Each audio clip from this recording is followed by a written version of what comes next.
নমস্কার বন্ধুরা, গল্পবিলাসীর গল্পের আসরে আপনাদের সবাইকে স্বাগত জানাই।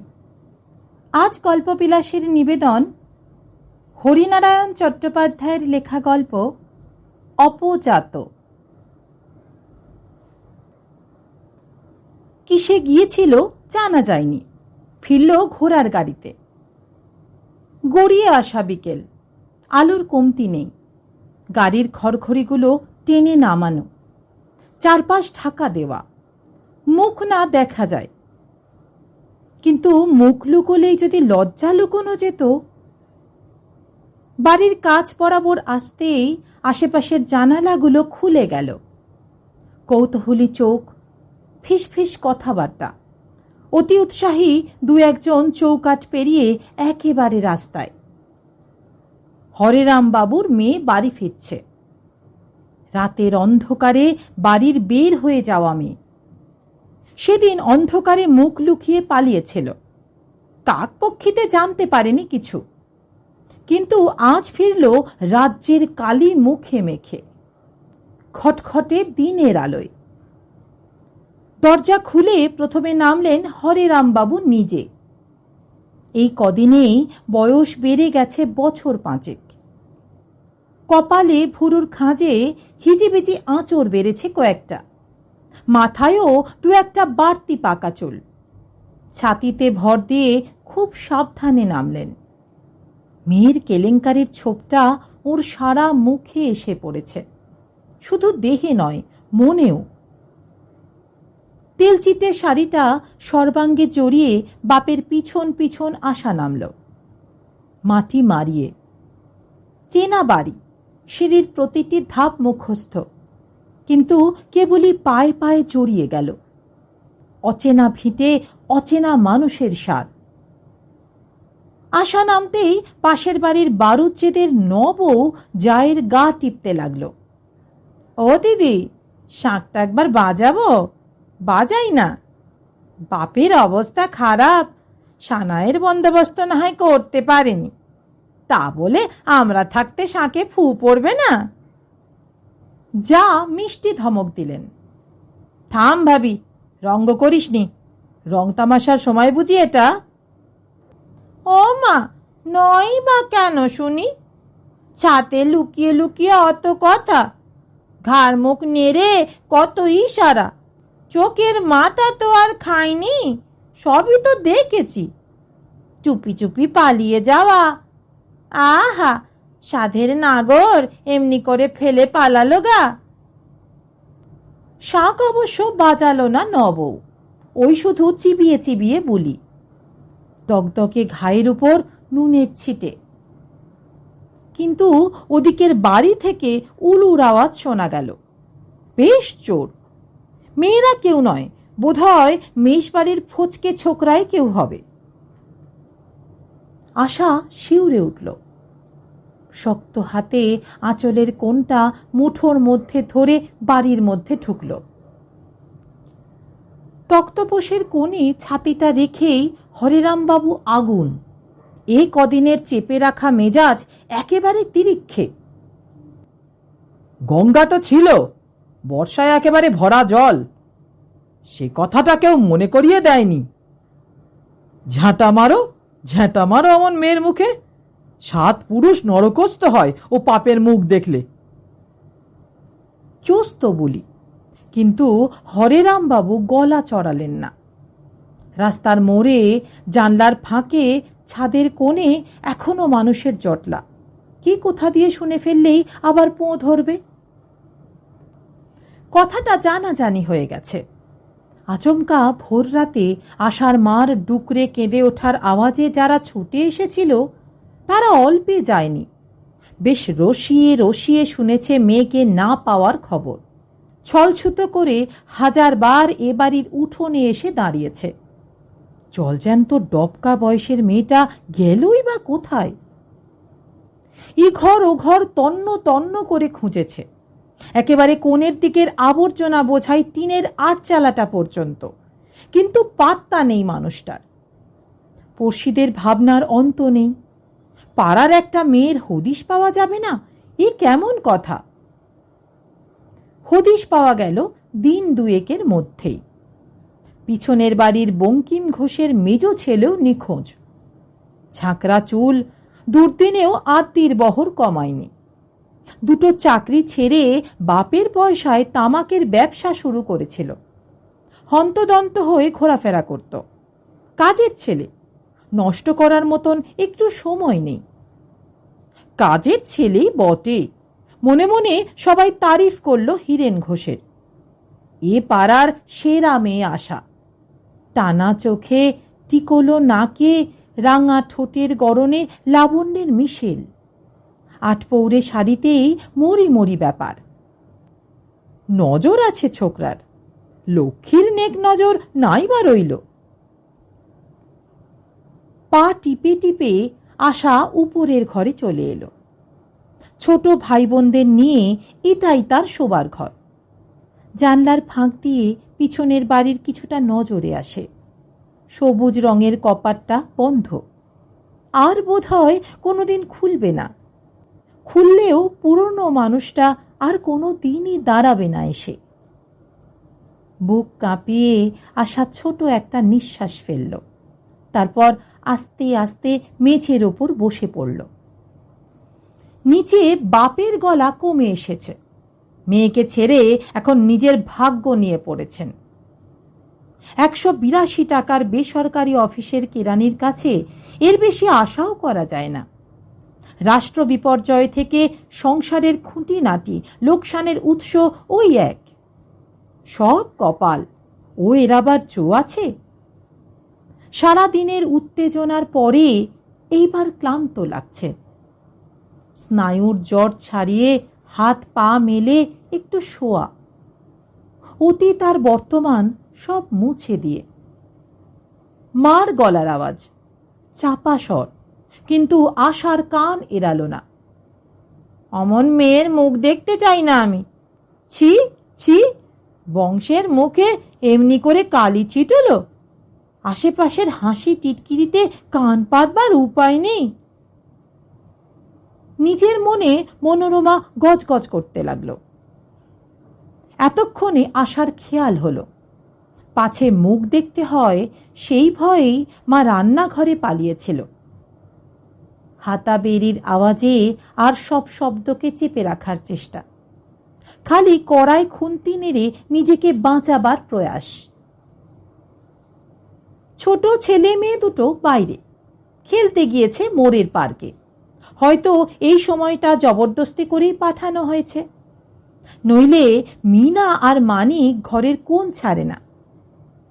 ফালি বারান্দার ধারে নিজেদের সংসার সাজিয়ে বসে। পরিপাটি সংসার, একটু এদিক ওদিক নয়। সিঁড়িতে পায়ের আওয়াজ হতেই আশা টান হয়ে বসল। আর এক পালা গালিগালাজ শুরু হবে মার তরফ থেকে। দাঁত দিয়ে ঠোঁট চেপে আশা চুপচাপ বসে রইল। দরজার কাছে মনোরমা এসে দাঁড়ালো। বারান্দার রেলিংয়ে ভর দিয়ে, কটমটে চাউনি, কোঁচকানো ভ্রু, দোক্তা ঠাসা ফোলানো গাল আরো ফুলিয়ে। 2-1 সেকেন্ড, তারপরেই চোখের দৃষ্টি পাল্টে গেল। কোঁচকানো ভ্রু টান, ঠোঁটের গড়ন মোলায়েম। খুঁটিয়ে খুঁটিয়ে মনোরমা মেয়েকে দেখল। উস্কো খুস্কো এলো চুলে, উদাস দুটি চোখে, কাঁপা ঠোঁটে কলঙ্কের ইতিহাসের চেয়ে বেদনার ইতিহাসই বেশি প্রকট। কম শাস্তি পায়নি আশা। পাকা ছাদের তলায় বাস করা মেয়ে বাইরের রোদে জলে এই কদিনেই যেন চুপসে গিয়েছে। মনোরমা আস্তে মেয়ের কাছে এগিয়ে এলো, খুব কাছে। এক হাত দিয়ে মেয়ের খোলা চুলের মধ্যে আঙুল চালিয়ে বলল, আশা। ব্যাস, আশা মার কোলে লুটিয়ে পড়ল। ফুলে ফুলে ফুপিয়ে ফুপিয়ে কান্না, চোখের জলে সারা মুখ ভিজে একাকার। কিন্তু শুধু মুখই ভিজল, জমানো ক্লেদ একটুও কমল না, একটু হালকা হলো না কলঙ্কের বোঝা। কেন এ কাজ করলি মা? মনোরমার চোখও শুকনো নয়। এই কথাটাই আজ কদিন ধরে তোলপাড় করছে আশার মনে। কেন এ কাজ করল? কিন্তু এছাড়া আর উপায়ই বা কি ছিল? টলমলে সংসার, ডাইনে আনতে বাঁয়ে ফাঁকা। একটা শাড়ি ছিঁড়ে গেলে লজ্জায় সংকোচে আধমরা হয়ে যেতে হয়। একটি লোকের আয়ে গোটা সংসার চলছে। খাবার মুখ অনেক, কিন্তু আনবার হাত ওই একটি। 3 বছর ধরে আশাকে দেখতে আসছে 5 জায়গা থেকে 5 রকমের লোক। চেহারা মোটেই নিন্দের নয়, অনেকেরই পছন্দ হচ্ছে, কিন্তু আটকে যাচ্ছে মেয়ের বাপের দেবার পরিমিত ক্ষমতায়। না হয় মেয়ে সুন্দরী, তা বলে শাঁখা সিঁদুরে আজকাল কখনো মেয়ে নেওয়া যায়? ঘর খরচ আছে, নেই নেই করেও 5 জন আত্মীয় কুটুম্ব এসে জুটবে। ছেলের বিয়েতে নিজেদের গাঁটের করি খরচ। ভদ্রলোকেরা বিচলিত হয়ে পড়েছিলেন। মাছের তেলে যদি মাছই না ভাজা গেল তবে আর লাভ কি? পরে খবর দেব বলে আর এমুখো হননি। হরিরাম বাবু হিসেবি লোক, ব্যাপারটা আগাগোড়া বুঝে নিয়েছিলেন। শুধু মেয়ের রূপে হবে না, তার নিজের রূপর সংস্থানও চাই। তা না হলে পাত্রপক্ষ এগোবে না। বেশ, খাই যাদের কম এমন লোকই তিনি আনতে শুরু করলেন। ওরই মধ্যে বয়স কম, দোজ বড়ে। চুলে কলপ দিতে হবে না, মনেও নয়, কিন্তু তাতেও খুব সুবিধা হলো না। পাত্রপক্ষকে বাগে আনা গেল তো মেয়ের মা গোলমাল শুরু করল। চাঁদপানা মেয়েকে ওই সব আধবুড়োদের হাতে গছাতে হবে কেন? কিসের জন্যে? হরিরাম বাবু কোনো উত্তর দেননি। ওর দেবার উত্তরও এই নয়। ভগবানের জবাব দিয়েছেন, বিরাট সংসারের শালতি, তাও তলা ফুটো। ঠিক এমনি সময়ই ব্যাপারটা ঘটেছিল। হিরেন্দা পাড়ার ছেলে। পুজোর মণ্ডপে রাস্তায় ঘাটে চলতে ফিরতে দেখা সাক্ষাৎ। সেদিন কিন্তু নতুন করে দেখা হলো ছাদের কোণে। ভিজে কাপড় মেলে দিয়ে আশা নেমে আসছিল। হঠাৎ তার নাম কানে যেতেই থমকে দাঁড়িয়ে পড়ল। ও বাড়ির ছাদে বীরেন্দা, হাতে কি একটা বই কার্নিশের উপর ঝুঁকে পড়েছে। ডাকলেন? আশা এ ছাদের আলসে ঘেঁষে দাঁড়িয়েছিল। নেমন্তন্ন খাচ্ছি কবে? নেমন্তন্ন কিসের? বারে, কিছু খোঁজ রাখি না মনে করেছ?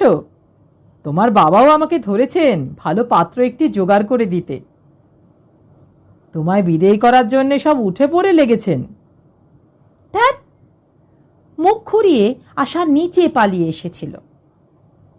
কিন্তু লজ্জার ভাবটা কেটে যেতেই ভাবতে শুরু করেছিল, সত্যি বেশ হয়, হিরেন্দা যদি নিজের বন্ধু বান্ধবদের মধ্যে খোঁজ করে ভালো পাত্র জোটাতে পারে, বুড়ো আধবুড়োদের হাত থেকে নিস্তার। কোঁচকানো নিষ্প্রভ চোখের চাউনির বদলে উজ্জ্বল দুটি চোখের দৃষ্টি, বিরল কেশ আর টাকের আমদানি কমে এক মাথা কালো চুলের বাহার। আশা উৎফুল্ল হয়ে উঠেছিল। হিরেন পাত্র তেমন জোটাতে না পারলেও নিজে এসে জুটল দুবেলা, সকাল আর সন্ধ্যার ঝোঁকে। ঠিকুচি কোষ্ঠী নাড়ানাড়ি, আশার ফটো হাতে করে খুঁটিয়ে খুঁটিয়ে দেখা, শেষকালে উঠে যাবার সময় অভয় দেওয়া, কোনো ভয় নেই, এমন মেয়ে ভালো ঘরে পড়বেই। চায়ের কাপ দেওয়া নেওয়ার সময় হাতে হাতে ছোঁয়াছুঁই, ব্যাস ওই পর্যন্ত, তার বেশি কিছু নয়। চোখের দেখা মনের ভালো লাগায় গিয়ে পৌঁছলো অনেক পরে।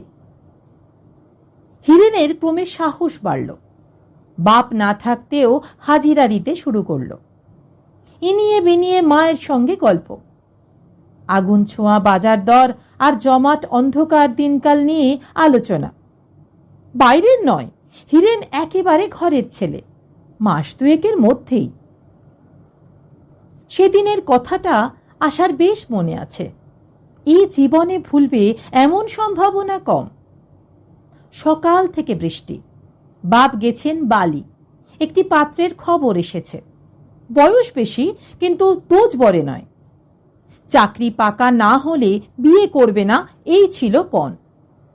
চাকরি পাকা হতে দেখা গেল নিজেও বেশ পেকে গেছে, অবশ্য বিয়ের বয়সের তুলনায়। অফিসেরই কার আত্মীয়। ফিরতে রাত হবে, তারপরেই বৃষ্টির বহর। ছাতা মাথায় হিরেন হাজির। দরজা খুলেই আশা হেসে ফেলেছিল।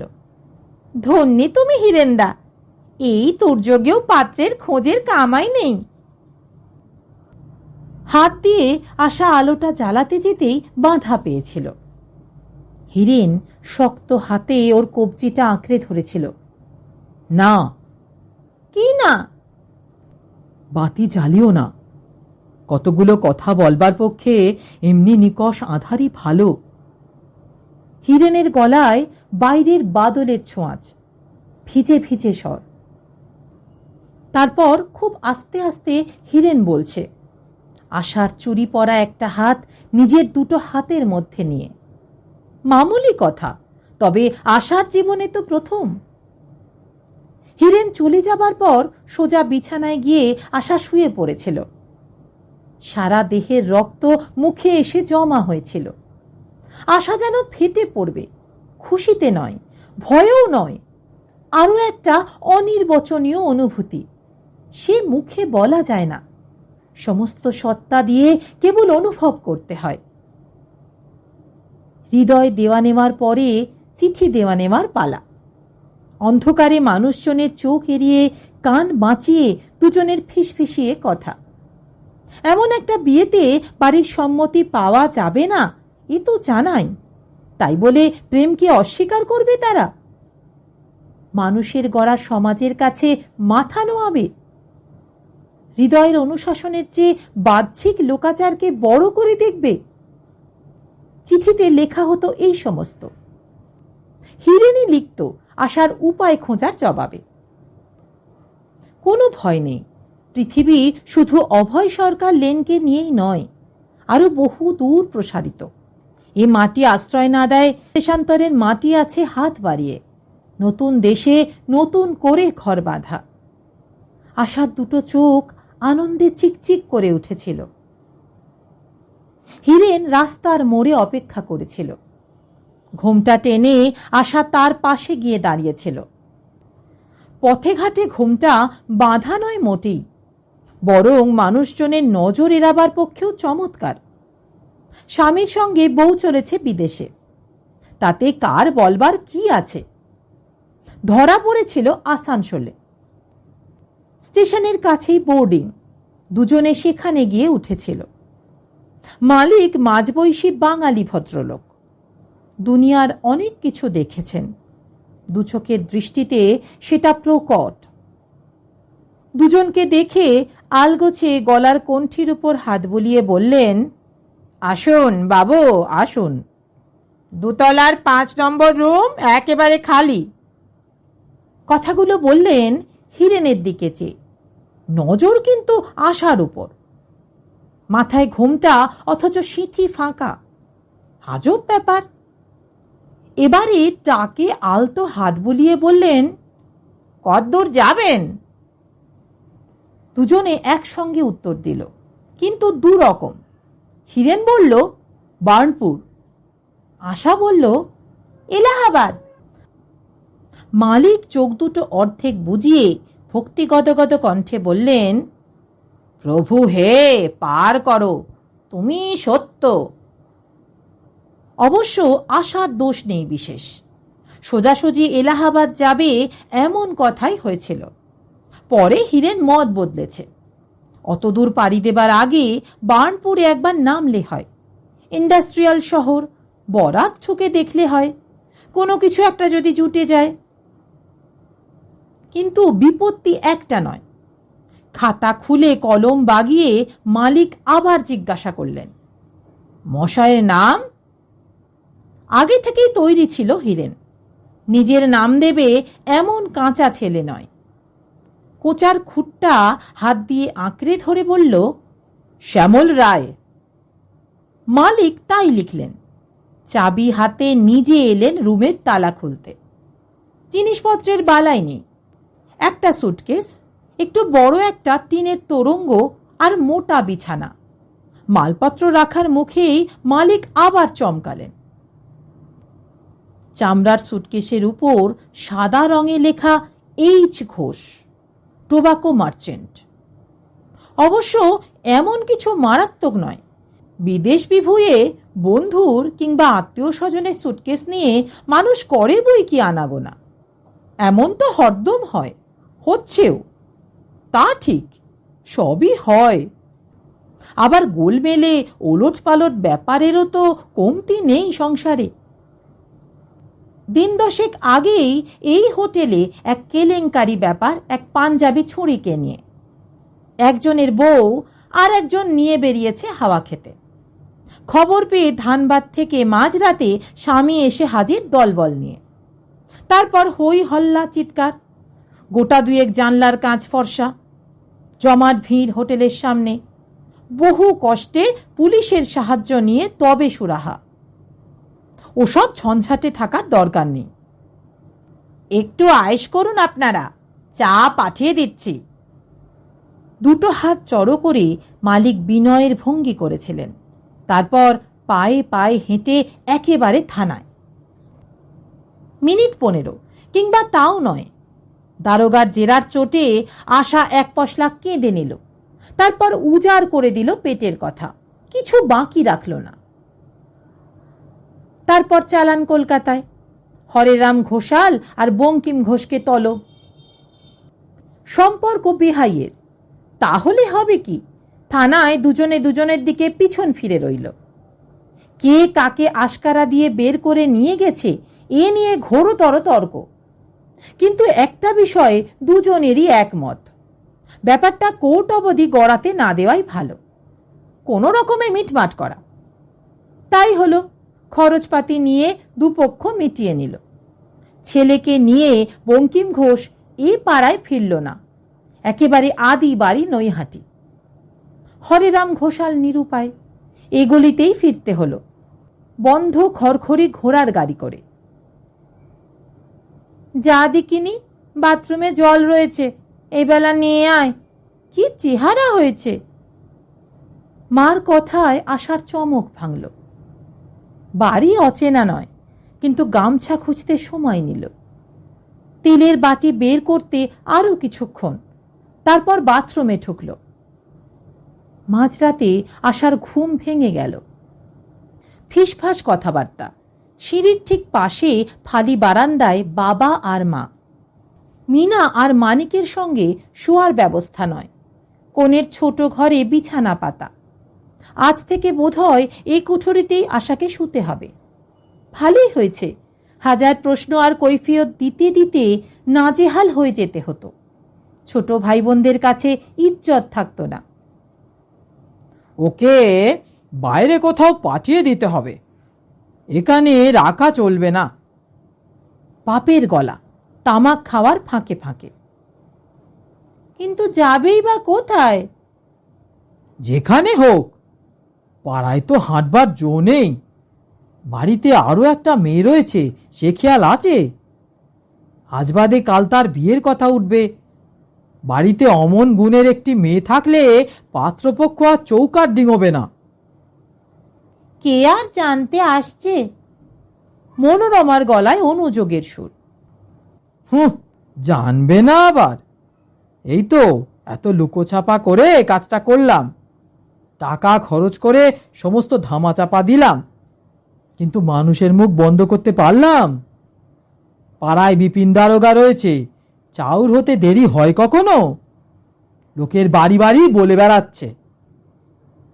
তামাক টানার অবিরাম শব্দ, কাশি তুই একবার।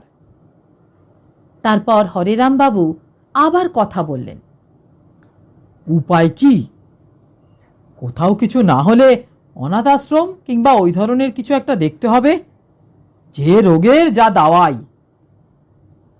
দু কানে হাত চাপা দিয়ে আশা চুপচাপ শুয়ে রইল, প্রাণপণে চোখ দুটো বন্ধ করে। এর চেয়ে সত্যি সেই ছিল অনেক ভালো। আস্তে আস্তে আচমকা একটু সরে গিয়ে গঙ্গায় ঝাঁপ। একটু হইচই হতো, লাশ খোঁজার হুড়োহুড়ি, কিন্তু আজকের মতন এমন অবস্থা নয়। সারা জীবন ধরে এই কলঙ্কের বোঝা বইতে হতো না। চলতে ফিরতে দেহ আর মন দুই ছিঁড়ে ছিঁড়ে যেত না এমন ভাবে। ব্যবস্থাটা পরের দিন থেকে নজরে পড়ল। বাড়িশুদ্ধ সবাই ওকে এড়িয়ে যেতে লাগলো, ছোট বড় সকলে। মিনা আর মানিক চৌকাঠের কাছ অব্দি এসে চুপচাপ দাঁড়িয়ে রইল। হাতছানি দিয়ে ডাকতেও কাছে এলো না।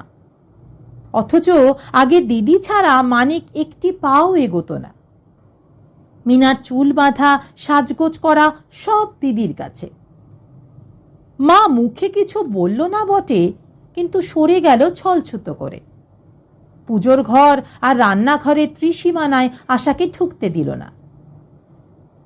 সারা দুপুর আশা বিছানায় শুয়ে শুয়ে কাঁদল, হাপুস নয়নে। এ কাদের সংসারে সে ফিরে এলো?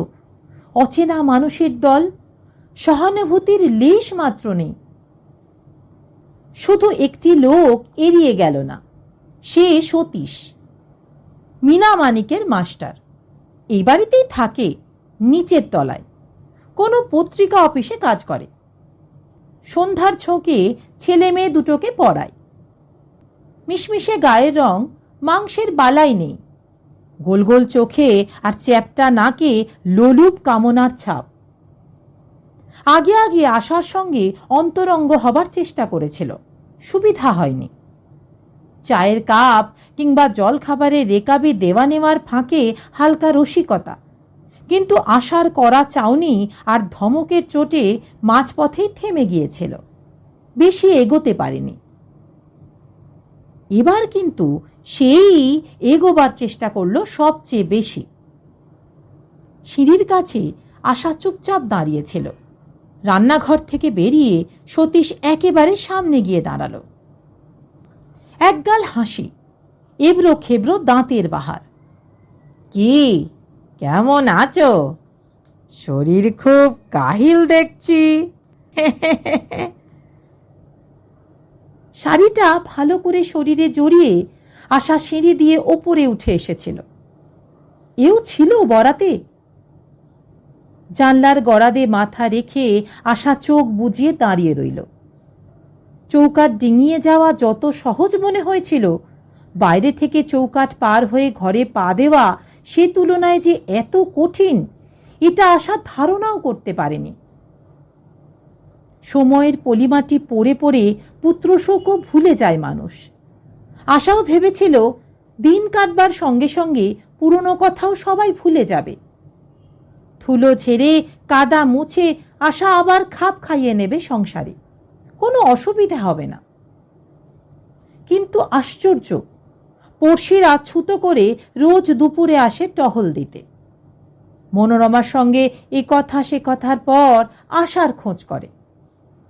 দল বেঁধে দাঁড়ায় আশার ঘরের সামনে এসে।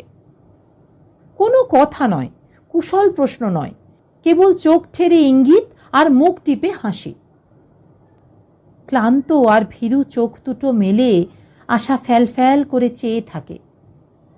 কত বড় ভুল তো ক্ষমা করে মানুষে, খুনিকেও মানিয়ে নেয়, কিন্তু ওর ভুলের কি ক্ষমা নেই? ওর জীবনের কয়েকটা রাতের অন্ধকারের কাহিনী বড় হয়ে থাকবে, দিনের হাজার আলোতেও সে অন্ধকার মুছবে না। সারাটা রাত আশা পাগলের মতো নিজের ঘরে পায়চারি করল। কি হয় পরনের শাড়িটা গলায় বেঁধে আর কাঠে ঝুলে পড়লে, কিংবা চুপি চুপি রান্নাঘর থেকে দেশলাই নিয়ে এসে? না না, আশা নিজেই শিউরে উঠল। এ কি অদ্ভুত জীবন শুরু হয়েছে তার! বেঁচে থাকতেও ক্লান্তি বোধ, আবার মরতেও ভীষণ ভয়। অথচ জীবন মৃত অবস্থা, এ থেকে মুক্তি নেই। পা মুড়ে বসে বসে আশা অনেক কথাই ভাবল। এ পরিবেশে ফিরে এসেছে দিন-15 বেশি নয়, কিন্তু এই কদিনেই অতিষ্ঠ হয়ে উঠেছে। সংসার তাকে চায় না, প্রত্যেকটি মানুষের কথাবার্তায় আকার ইঙ্গিতে তা স্পষ্ট। 3-2 আগের কথা। অফিস যাবার মুখে হরেরামবাবু জল চাইলেন 1 গ্লাস। মা বোধহয় রান্নাঘরে ব্যস্ত, মিনা মানিক কেউ নেই ধারে কাছে। একটু ইতস্তত করে আশাই জলের গ্লাস নিয়ে দাঁড়িয়েছিল। হরেরামবাবু ভূত দেখার মতন চমকে উঠেছিলেন। এ কি, তুই আবার কেন আনতে গেলি? রাখ ওখানে। হাত দিয়ে টেবিলের কোণটা দেখিয়ে দিয়েছিলেন। বাপ চলে যাবার পর উকি দিয়ে দেখেছিল আশা। ঠিক তেমনি রয়েছে জলের গ্লাস, টলটলে কানায় কানায় ভর্তি। ত্রিসন্ধ্যা জপ না করে কিছু খান না হরেরামবাবু। আশা জ্ঞান হয়ে পর্যন্ত এই দেখেছে। মেয়ের জলে চুমুক দিয়ে তো আর 14 পুরুষ নরকস্থ করতে পারেন না। পাঁজর গুড়ানো দীর্ঘশ্বাসটা কোনো রকমে চেপে আশা ঘরে গিয়েছিল। সেদিন বিকালেও আবার শুনেছে মা বাপের কথা। কোনো এক হরসুন্দরী আশ্রমে ওকে রাখার কথা হচ্ছে। হরেরামবাবু মাসান্তে কিছু খরচ দেবেন। সুযোগ সুবিধা বুঝলে বিয়ের চেষ্টাও চলবে। এ পাড়ার থেকে তা সম্ভব নয়। কিন্তু আশার জীবনটা, মনোরমা কাঁদো কাঁদো গলায় বলেছিল। এ জীবন তো আর আশাকে আমরা হাতে তুলে দিইনি। ন্যায়নিষ্ঠ হরেরামবাবুর গলার স্বর।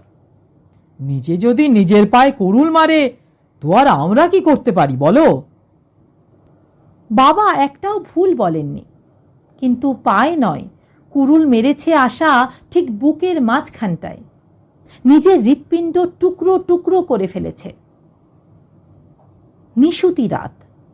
দরজার ঠুক ঠুক শব্দ হতেই আশা চমকে উঠল।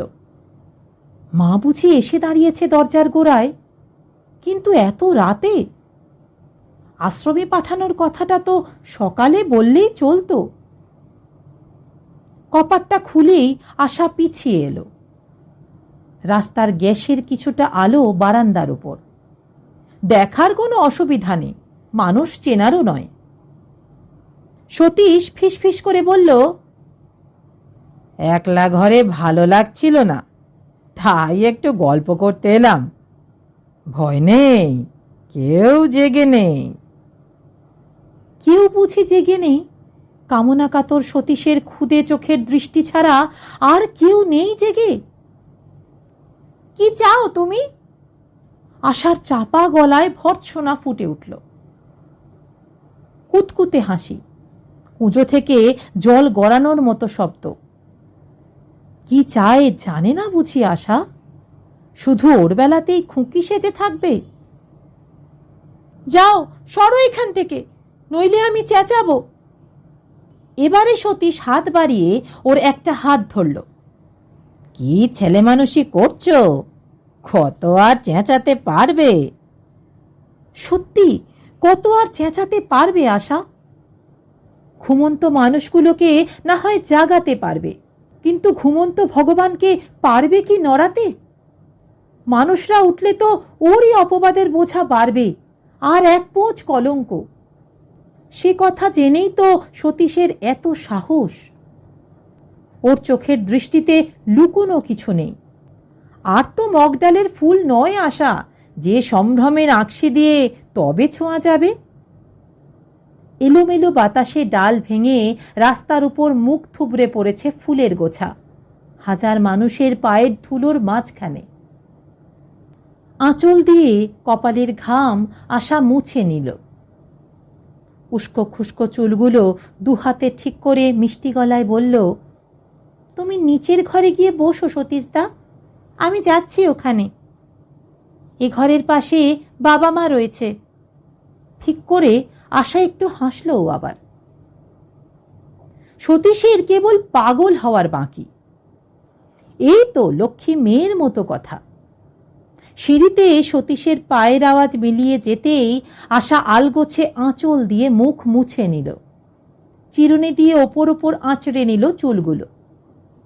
তারপর সাবধানে দরজার শিকল তুলে পা টিপে টিপে নিচে নেমে এলো।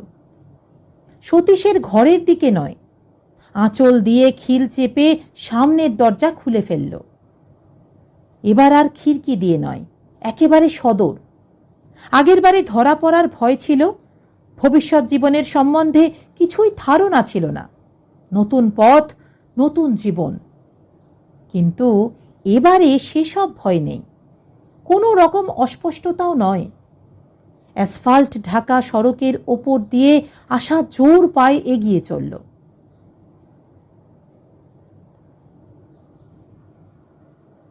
এতক্ষণ শুনছিলেন হরিনারায়ণ চট্টোপাধ্যায়ের লেখা গল্প অপজাত। গল্পটি কেমন লাগলো কমেন্ট করে জানাবেন। গল্পটি ভালো লাগলে লাইক করে দেবেন এবং আপনার পরিচিত জনের মধ্যে শেয়ার করে দেবেন। ভিন্ন স্বাদের আরও নতুন নতুন গল্প শুনতে এই চ্যানেলটিকে কাইন্ডলি সাবস্ক্রাইব করে দেবেন। ধন্যবাদ।